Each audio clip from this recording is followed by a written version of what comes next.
ibang-iba kay iba. Purihin niyo! Ibang-iba? Praise God! Hallelujah! Ibang-iba talaga.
Kinig sa binabati ang ating mga kapatid na nakikinig sa pamagitan ng internet.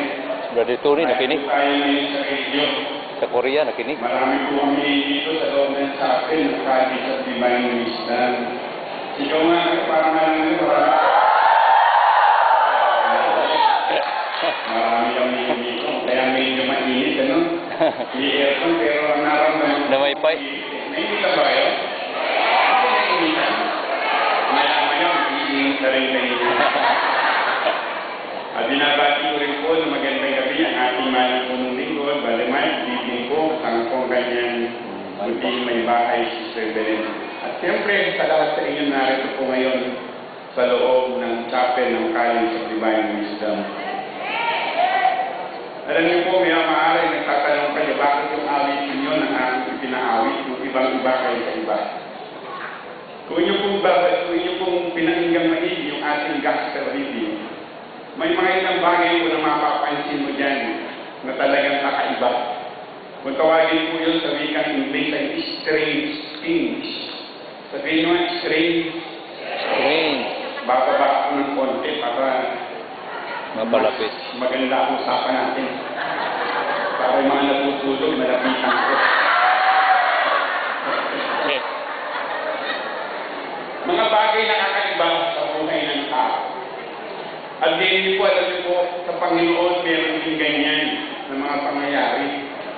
Ibang-iba ay sa iba. Kaya ang minsan, mabasahin mo ang Biblia, mapapansin mo yung mga pangyayari o yung mga ginagawa ang Panginoon na hindi naiintindihan, hindi naunawaan ng tao. Amen ba? Hindi ako po kinakalimutan ng mga halimbawa. Pag sinabi ko kasi strange, ito hindi pangkaraniwan. Not common. Hindi common. Pag sinabi hindi common, ano yun? Hindi laging nangyayari. Paminsan-minsan lang, katulad po ng pangyayari ito. Isipin mo sa loob ng 9 na taon. Ngayon, ang anniversary ng Manila Justice, dito naganap sa Ambel City. Hindi ba kahuluyan, di ba? Nagtatanong ko, bakit ko dito ginawa samantalang Manila? Dapat nga naman doon sa Manila, hindi ba nagsasabi? Pero sabi ko naman, hindi na ng 1 taon yan. Ba't mahinain na ninyo? Minsan na 1 taon yan, di ba?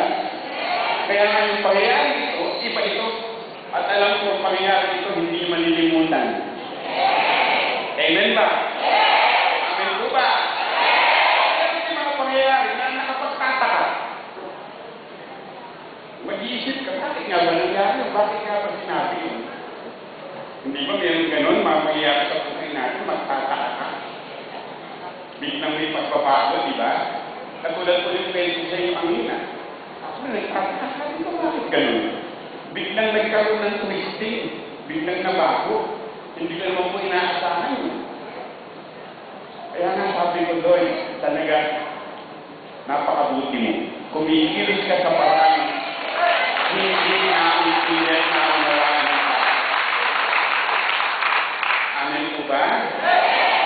Dito po sa ating pagsang-ebanghelyo, may mga pangyayari o mayroong mga katanungan ng Panginoon na kakaiba.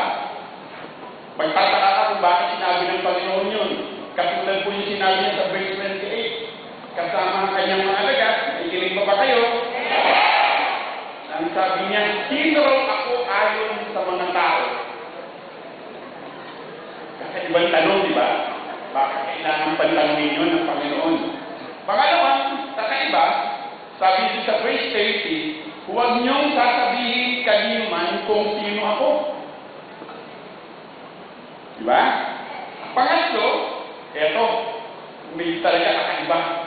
Sabi niya kay Pedro, lumayo ka sa tanas, ang iniisip mo ay hindi sa Diyos, kundi sa tao.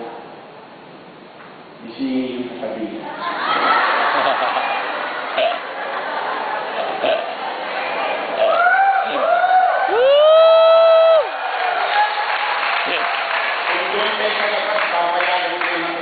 Pero dito sa loob siguro, hindi. Kitang-kita ko kayo. Kahit kung nandiyan sa likod, kita ko kung nakapikit kayo. Iba ko yung pikit na natutulog at iba yung talagang nakapikit lang.